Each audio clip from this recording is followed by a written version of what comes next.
Hey, what's up guys? This is Chef again from Grow Up. In today's video, I'm going to show you how I water my Hoyas and what to look for to indicate that your Hoya needs watering. So without further ado, here's how I water. Okay, so for as a general rule for Hoyas is you like them to completely dry out. There's going to be an exemption to the rule, obviously, for Hoyas that have thinner type leaves. For example, my Hoya Bella and my Hoya Australis Lisa here. They have thinner type leaves. They're easily bendable, they're less succulent. So for those types of Hoyas, you still let them dry out in between waterings, but not bone dry. Now, what are the things that you look for to see if your Hoya is completely dried out? Um, I know you've probably heard this from other YouTubers, is that you do a taco test on their leaves. So um, sometimes it's just apparent. Like with this Hoya Australis Lisa, you don't even have to do a taco test. You just know that the leaves are curling inside. You feel the leaf and it's not firm when you do the taco test. So it looks like this. So you kind of bend the leaf, just making sure that you're not breaking the leaf because some Hoyas they have a tendency to break when you're not careful on bending the leaves. So with this one, my Hoya Australis Lisa, you could see here, if you can bend the leaf easily, then obviously that means that the Hoya needs watering. Couple more things. You lift the pot. It's light. You use a moisture meter. It's between 0 to 2. You stick your finger into it. It's bone dry, and you could also use a wooden stick. So yeah. Now for more succulent type of Hoyas, like my Hoya pubicalis splash, um, like right now, if you feel the leaf of your Hoya, it's still firm. Um, so this Hoya still doesn't need watering, even though you feel like I could feel the surface of the soil here. It's dry, but deep inside the root ball, it still has moisture. So in order to prevent overwatering, you back off on the watering and you wait until the leaf is showing signs of a little dehydration, just a little bit. You don't want them to dry out too much, or else the roots would start dying from underwatering. Um, so yeah, I'll quickly show you how I water this Hoya Australis Lisa, because as what you can see, the leaves are curling in. You do the taco test and it's easily bendable. And this type of Hoyas, as what I've told you, they need to be watered more often. And then two, as what you can see, it is potted on in a terracotta pot. So yeah. Okay, so if you have any hint of doubt, if your plant really is completely dried out, you use a moisture meter. It is readily available, it's cheap, and it's really easy to use. So you just basically stick it into your pot, into your soil. If it reads 0 to 2, then your soil is completely dried out. Obviously, you're still going to correlate it with other signs of your plant completely drying out. Uh, this is not foolproof. It's not 100%. So you just want to make sure that the moisture meter is reading correctly. If you stick it into the soil and it reads 0 to 2, but your leaves are still plump, it's still very firm, then obviously it's not time to water, right? So you just have to basically use your common sense. And you kind of know your plant too. Like, for example, was what I've told you, this Hoya Australis Lisa, I know it's very thirsty. It's in a terracotta pot. It has a thinner type of leaf.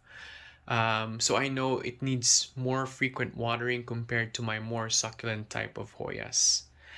Now, my water. I use two kinds of water. I don't use tap water um, because the tap water that we have here in my city is very hard. And I have an aquarium, so I just use my aquarium water when I do my water change every 2 weeks. So that I'm not wasting water, right? And then two, that acts as a fertilizer for my plants. It's a natural fertilizer because you have the dirty water, which has fish poop and pee, and plant matter as well. That acts as a fertilizer for your plants, which is free, right? Because you were already changing your aquarium water anyways. Second type of water is rainwater. I do have a rain barrel that I collect rain every once in a while. Um, I do use it during summertime, but then obviously come winter time, we do have 4 seasons here in Canada. So I just use my aquarium water if rainwater is not available. And in the water, I use whatever fertilizer I have. So as what you can see, it looks dark. I do use liquid dirt. I just basically eyeball how much I put in there, just a couple of drops. I just make sure that I don't overdo it because it's easy it's really easy to burn or over fertilize your plants rather than under fertilize. Obviously, if you see that if you're fertilizing and then you see there's no growth and it's summertime, then obviously you're underdosing your plants. But if you see growth, if you see growth on your plants during summertime, then obviously you're doing a good job dosing your fertilizer. I also use liquid dirt, a couple of drops of liquid dirt, and whatever fertilizer I have. Right now I'm using just Miracle Grow because that's the cheapest option that I have, and that's the product that's really available to me where I live. Another thing that I put, which is very important, is this mosquito bits. Like you could see the chunks on my water right there. Those floating bits. That's in order to prevent fungus gnats. It's been very effective for me. I've never, well, I've had issues with fungus gnats before, but after using mosquito bits in each watering, I've never had an issue. Okay, for plants that you have completely dried out, what I usually would do is that I would water them up top, like so, and then I would let it drain through the bottom. Make sure it's draining at the bottom there, and then I just let the plant sit on that puddle of water for a couple of minutes, just to make sure that it would absorb as much water as it needs, because you've basically dehydrated the plant. So it's just rehydrating itself. So the roots, through capillary action, absorbs as much water as it needs. So yeah, that's basically it. That's how I water my Hoyas. You could have a different way of watering your plants or your Hoyas, but this has been the way I've watered my Hoyas for a couple of years now, and it's been very successful, as what you can see here. This one was a tiny plant before, and now it's going up and down into the trellis. So yeah, if you guys like this kind of plant content, just click like and subscribe. And if you have any suggestions on topics that you want me to discuss in my channel, just put it down on the comment below.